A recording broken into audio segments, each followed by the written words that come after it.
Você já parou para pensar no que realmente sustenta uma civilização?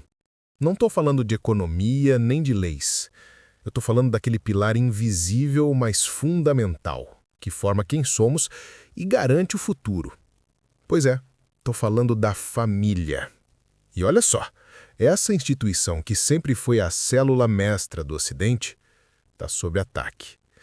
A gente vive um processo de erosão que ameaça não só nossos valores, mas a própria continuidade da nossa cultura. Por que isso está acontecendo? E como um modelo conservador pode ser a chave para salvar não só o Ocidente, mas a nós mesmos? A família, gente, nunca foi apenas um arranjo econômico ou jurídico. Ela é a fábrica de moralidade, o lugar onde aprendemos valores, onde a cultura é transmitida de geração para geração. Mas, no Ocidente contemporâneo, a gente vê uma pressão gigantesca. Ideologias que querem igualar tudo. A banalização das relações afetivas e, pior, a substituição dos laços naturais por estruturas artificiais, muitas vezes mediadas pelo próprio Estado. O resultado é visível e preocupante. A natalidade despenca, a solidão cresce, a autoridade moral se enfraquece e a dependência de governos centralizados só aumenta. É um cenário que nos faz questionar. Para onde estamos indo? O psicólogo Jordan Peterson, em seu livro 12 Regras para a Vida, nos lembra de algo crucial.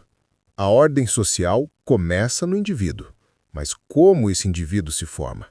Ele só se desenvolve em um ambiente onde disciplina, responsabilidade e hierarquia são ensinadas.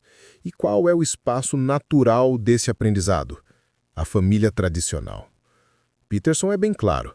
Ao contrário do que dizem algumas correntes relativistas, a divisão de papéis dentro da família não é opressão. Pelo contrário, é uma complementaridade que traz estabilidade e permite o desenvolvimento de todos. Ele insiste que a falta de referenciais sólidos joga os jovens em um mar de caos e desorientação. É na família que o caos da existência é limitado pela ordem moral e onde a responsabilidade de cada um é despertada. Imagina a importância disso. E esse raciocínio se conecta de forma profunda com o pensamento católico, que há séculos reconhece a família como uma verdadeira igreja doméstica. O catecismo, por exemplo, a define como a primeira comunidade de fé, esperança e caridade. É ali que a gente aprende virtudes como respeito, solidariedade, fidelidade e responsabilidade. Santo Agostinho já via a família como o primeiro espaço da Civitas Dei, a cidade de Deus, onde a lei divina se encarna nas relações humanas. E São Tomás de Aquino, com sua teoria da lei natural, reforça que a ordem moral não nasce do arbítrio do Estado, mas da própria natureza e da razão. A família, nesse sentido, é a instituição por excelência onde essa lei natural se realiza concretamente. Quando a gente dissolve a família, substituindo-a por arranjos transitórios, a gente rompe a primeira e mais vital ordem moral da vida em comunidade. É um impacto gigantesco. E falando em pensamento católico, São João Paulo II foi sem dúvida o grande papa da família. Em sua exortação Familiares Consortio de 1981, ele fez uma proclamação poderosa. O futuro da humanidade passa pela família. Ele a defendeu como núcleo insubstituível da vida social e da transmissão da fé. Para ele, a família é uma verdadeira escola de humanidade, onde se aprende o dom de si, a reciprocidade entre os sexos e a abertura generosa à vida. Ao longo de todo o seu pontificado, João Paulo II repetiu que a família não é uma criação arbitrária da cultura, mas um desígnio divino, inscrito na própria natureza humana. Em sua Carta às Famílias, de 1994, ele enfatizou que a família é o primeiro lugar onde o homem aprende o que é o amor verdadeiro. E uma sociedade que enfraquece a família, enfraquece a si mesma. Essa visão nos mostra que a crise civilizacional que o Ocidente enfrenta é também uma crise espiritual. Quando a família perde sua função de igreja doméstica, o homem perde suas raízes e a civilização perde o sentido de transcendência. Não é algo para se levar na brincadeira, não é mesmo? Um dos sinais mais alarmantes desse enfraquecimento é a crise de natalidade na Europa. Países como Itália, Espanha e Alemanha estão há décadas abaixo da taxa de reposição populacional. Isso significa que não há crianças suficientes para substituir a geração atual. Isso ameaça a continuidade cultural e econômica desses países. No Brasil, embora as taxas ainda sejam um pouco mais elevadas, a queda é constante. E o crescimento de famílias monoparentais, por exemplo, é acompanhado por um risco maior de pobreza infantil e fragilidade social.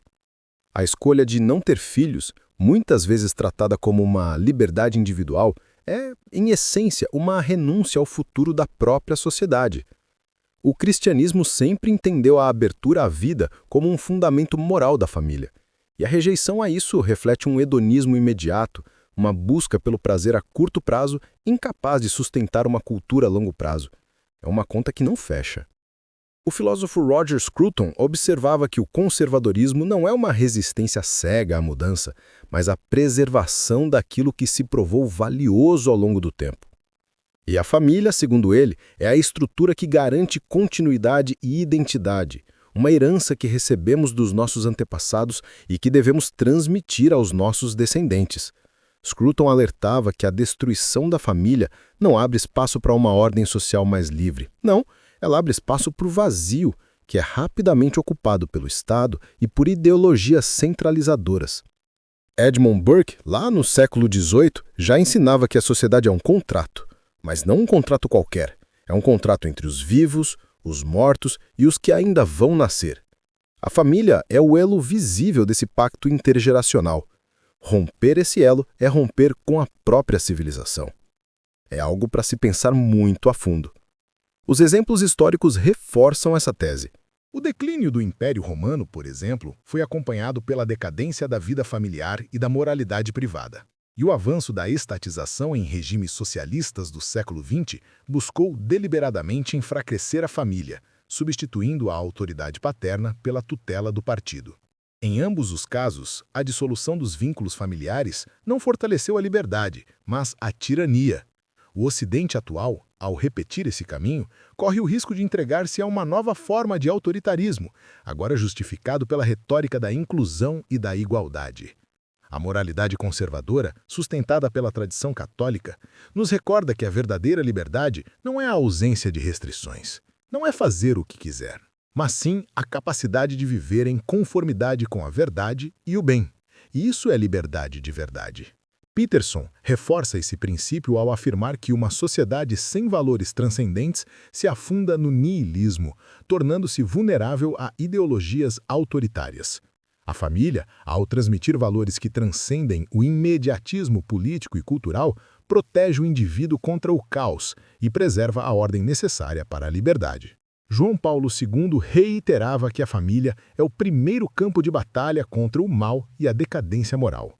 Quando ela permanece forte, toda a sociedade resiste. Mas quando ela se enfraquece, todo o edifício civilizacional entra em ruína. É uma questão de sobrevivência, gente. O Ocidente, portanto, só pode se salvar restaurando a centralidade da família como núcleo de ordem, moralidade e continuidade.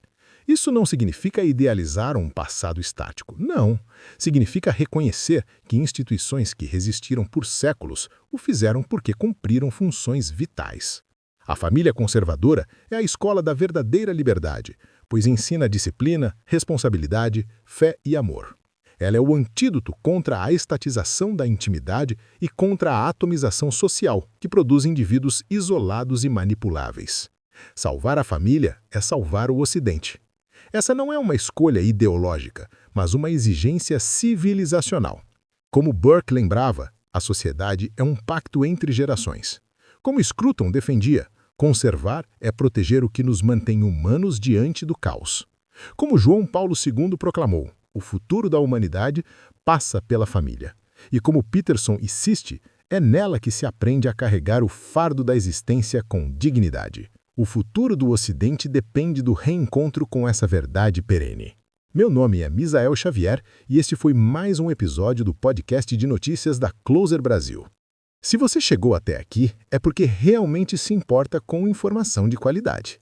E é exatamente por isso que criamos este espaço, para quem não se contenta com manchetes superficiais e quer entender o que realmente está acontecendo no mundo. Aqui na Closer Brasil, nossa missão vai muito além de apenas informar. Todos os dias mergulhamos fundo nos bastidores da política, da tecnologia, da economia e dos acontecimentos que estão moldando o nosso futuro. Trazemos análises exclusivas, contextos que você não encontra em outros lugares e uma visão completa dos fatos que realmente importam. Se você acredita que estar bem informado é fundamental para tomar melhores decisões e entender o mundo ao seu redor, este é o seu lugar. Com apenas 2 cliques, você pode se inscrever no canal e ativar o sininho das notificações. Assim você nunca mais perde nossas análises profundas e fica sempre um passo à frente. Não deixe que as informações mais importantes passem despercebidas. Clique agora no botão de inscrever-se, ative as notificações e venha fazer parte da nossa comunidade de pessoas que, assim como você, querem decifrar o impacto real das notícias no futuro que estamos construindo juntos. Nos vemos no próximo episódio.